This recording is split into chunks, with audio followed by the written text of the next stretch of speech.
Hello, everyone. Welcome to What a Week, the weekly video podcast where we go through some of the stories that maybe you didn't see this week and some things that I might have run across in the week that I found interesting. And hopefully you'll find some interest with it as well. My name is James Messer, and I'm going to take you through a number of stories that I found this week, some that are technology related, some that are not technology related. Try to mix it up just a little bit and give you a feel of a lot of different things that are going on. I know that I've got to get through the podcast. My primary goal for the day is to climb into my attic and take out all of the Christmas things that I have accumulated over the last umpteen years and pull them down and bring them into my house where I will only put out about half of them. So it's not quite exactly what I plan on. So there's a lot of extra work involved. I'm putting up a tree today. There's a lot of different things going on here. So it's a pretty exciting day, and I'm moving things out and spreading things around. And I've already got the Advil on standby so that once I get everything out of the attic and my back is telling me that I probably shouldn't have done that, I'll have everything calmed down. So hopefully by this time next week, I'll have been recovered from all of that. I found a number of interesting stories this week that I wanted to go through. And some of them are thought-provoking, some are not. But the one I wanted to start with was one that I ran across that was very specific to looking at the Kindle that I happen to have. And I have a number of different Kindles. I have a lot of technology I surround myself with, and I give a lot of different technology to my family. And one of the things that I was reading online, this is from the Telegraph, and I noticed that they had a story that the Kindle itself is one that gets heavier as you download more books. And I thought, how much heavier can this possibly be? This is an interesting scenario because what they did, or this particular professor, John Kubiatowicz, and he is at the University of California, Berkeley, and he calculated if you were to fill up a 4 gig Kindle, how much heavier that would be. Now, first I had to kind of think about that because I was wondering, how can it possibly be heavier? But of course, I have absolutely no concept of physics or anything relating to that whatsoever. So I read through, and he said the electrons are indeed still on the Kindle. We're not changing the number of electrons there, but because you are allowing them to float around just randomly when there's no book there, they take up less weight than if you were to force them into a particular pattern. And he referenced, of course, Einstein's E equals mc squared formula, so that you're mentioning that energy and mass are directly related to each other.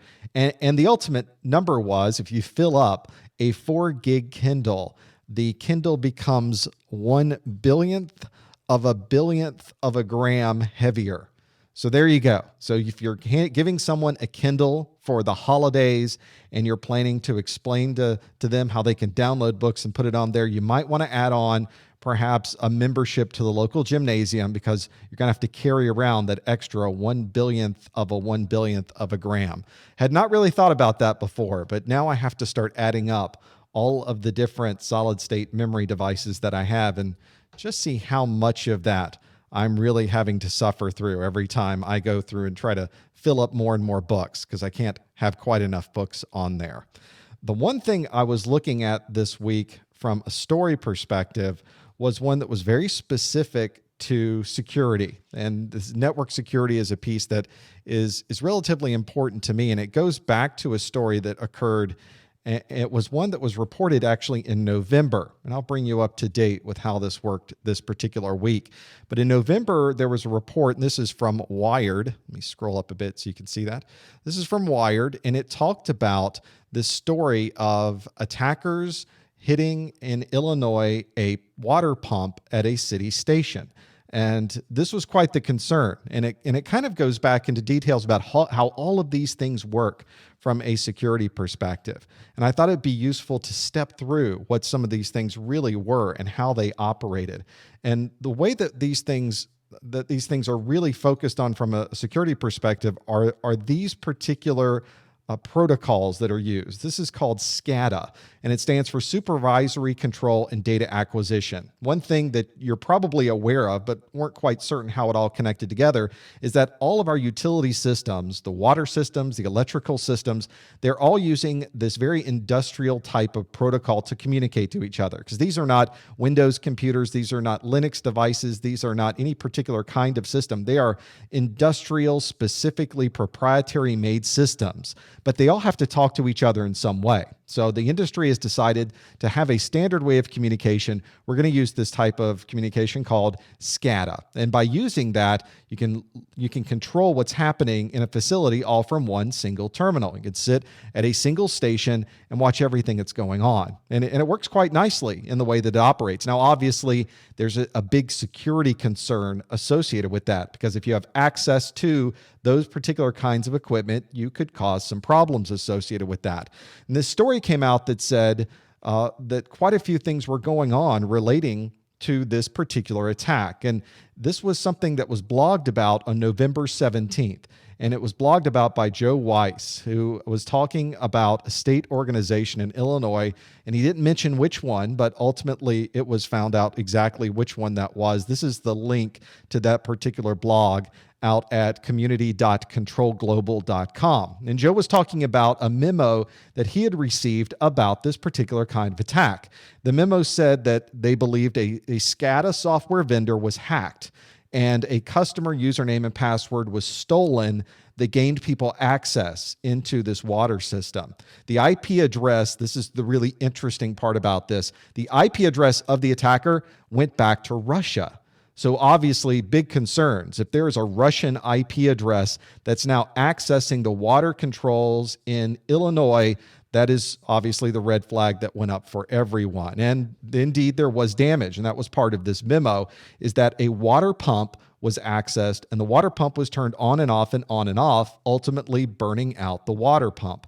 So that was something that was interesting enough that the rest of the media caught on to that, and on the 18th of November, Wired magazine and a lot of other sources got this story and they ran with it. It was very interesting what happened at that point, because if you go out and you look at things like eWeek says that the cyber attackers, let me pull that up. eWeek says the cyber attackers breached a SCADA network and they destroy a pump at a water utility.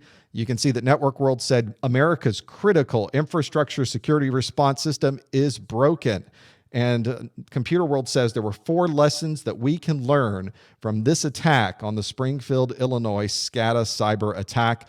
And one that I found really interesting was one from Government Security News, where Unisys talked all about the intricacies of how the malware attacked this particular system. This was obviously a big story, but that wasn't this week. And this podcast obviously is What a Week. But something happened this past week, which was there was a Department of Homeland Security story that was referenced this week. It actually came out a week after that big flurry of activity. And the Department of Homeland Security, this federal organization, said, you know what? It wasn't a hack, just so you know. It was an IP address in Russia, but now we've looked at the data and it turns out it wasn't a hack after all. The water pump just burned out, as water pumps do. It's water pump. It's a piece of a mechanical system. It's going to fail eventually, as these types of systems fail everywhere. And if you've ever owned any type of device that has a pump in it, your automobile, other things around your house, you know these pumps often fail. And indeed, that's just what happened here, is that water pump burned out. But the real story is the one of what really happened. And here is exactly what went on during this crazy set of stories associated with this. This is a gentleman came into this story. This is where we really found out what was going on. Jim Mimlitz, who is the founder and owner of Navionics Research. Now, this particular story is interesting enough. Here's Jim right here. And as you can see, he's there with his family. This is from Wired magazine as well. Jim is there with his family. He was on vacation. He was actually on vacation, and you've probably figured it out by now. He was in Russia. And he is someone that is part of the organization that helped put together and implement the SCADA system in Illinois, and he was on vacation in Russia with his family. And he got a call while he was on vacation. Don't you love these electronics that we have today that can follow us as we go from country to country to country?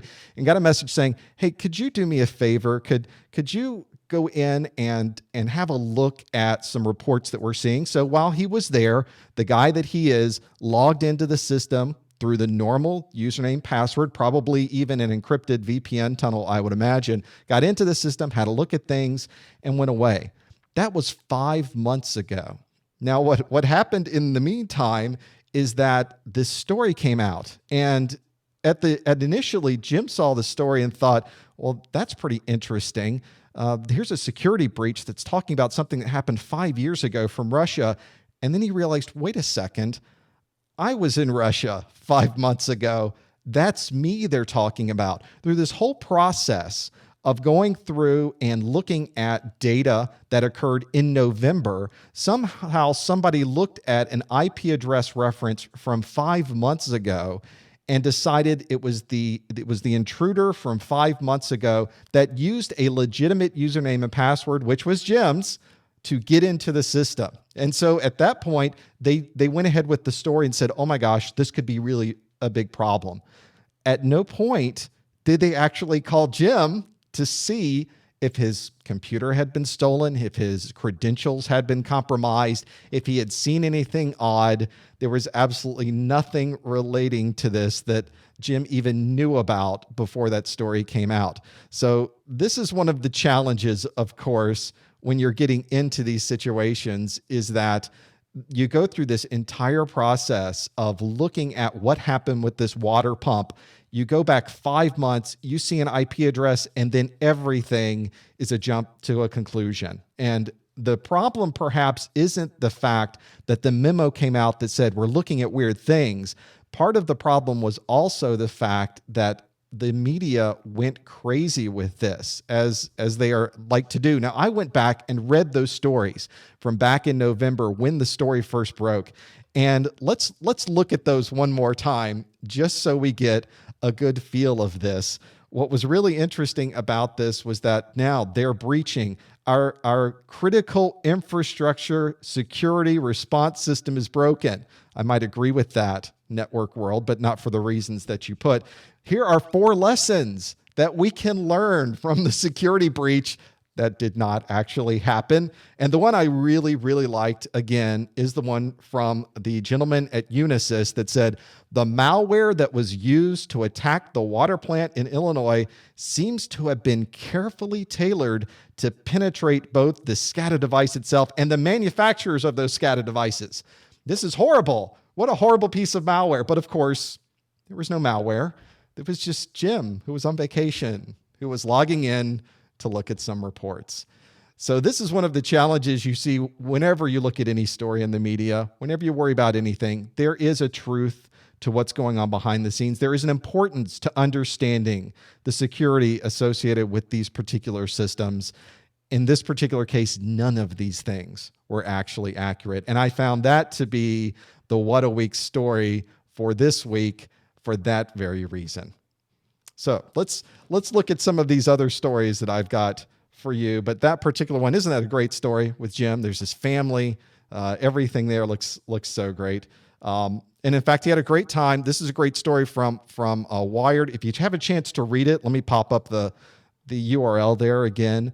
What a great story. And he talks finally about the entire process, how he got into the system, the details behind what he was doing, and how he discovered that particular thing. I found that to be incredibly intriguing when he went through that piece. Let's now look at the next piece is What a Freebie. And I found an interesting freebie this week that was something you don't often see, which is free education. And I'm a big believer in free education. One of these things is from Stanford. Here is the story out of Stanford. If I pop up the right one here we go. This is from ZDNet. And the URL, very, very small there. But if you go to ZDNet, you just search for Stanford free online courses. One of the things that they're doing now at Stanford is rolling out these brand new courses that they've got going on. I found this interesting because they've already done a couple. And I went through the courses that they've done. And this is more than they're just putting videos online. They are actually having you sign up. You become a student in this course. You have office hours that you could have with the instructors. You are expected to do your courses. You're expected to do your homework. You're expected to do all of the things associated with that particular class. But what they've done this next, and this is starting in January of 2012, so you might want to sign up now, they've added a lot of other courses.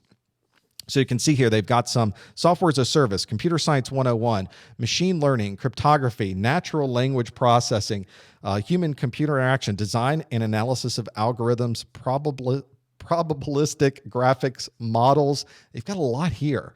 And it's things you don't often have access to if you're not on the college campus. And I found that interesting in itself, not just that the data is there and you're able to participate as a student, but if you don't want to participate as a student, you can audit the class, which means you're not expected to do any of these things, but you can follow along with everybody else. So what a great opportunity to go through. You're not going to get a college credit for it, I don't believe, but you will have the knowledge and the experience of going through it. It's a pretty interesting experiment that they're doing over at Stanford, and I thought that would be a useful one to go through and learn a little bit more about. I found that very, very interesting. Our last story of the week was one that took all of these things that we've been talking about this week, since this tends to be our education and security podcast for this week. That tends to be a very common piece of it. And we went through and I found when I was looking at the websites, and it just had an empty or a single thing on the page. It didn't really have a lot of explanation on the page, and I had to go through and really find out what this was about. And this particular one was, let me bring this up so you can see it. This is one that was associated with with bringing up and looking at cracking. It's not really hacking so much, but it is certainly about cracking some of this information. The piece that we had that you can see here is being able to crack information. And this website that I pulled this particular story from was Wired. But if you wanted to see this, as you can see, this is a website that is Can You Crack It? And you can find it at canyoucrackit.co.uk. It's something that was created by the Britain's intelligence agencies. And what they want to do is to present this information on the screen so that you can go through and crack it. And if you can crack it, they're very much interested in talking to you. Here's the page. It's just a very simple page with nothing more than that on there. They're asking you to crack that information, and you put the keyword in right here and you'd submit. And if you're able to get that far, they want to talk to you because there may be a future for you in doing this kind of work for the British government. And that's one of the things that I found interesting about using the internet to be able to find some of these. You hear about these all the time with some of the high-tech companies like Google wanting you to come in and perform some functions and do some coding right there during the interview. Here's a pre-interview challenge right here. And if you can crack this information, maybe you too can show how you could be someone to help crack and solve some of these problems that are going on in your government. They need you. They want to see your technology at work. One of those nice things to be there. Well, that covers the What a Week for this week. It was a pretty busy week. Next week, we'll have even more stories where we're going to go through and see some of the other things that are happening throughout the week. Until then, I'm James Messer, and we'll see you next time on What a Week.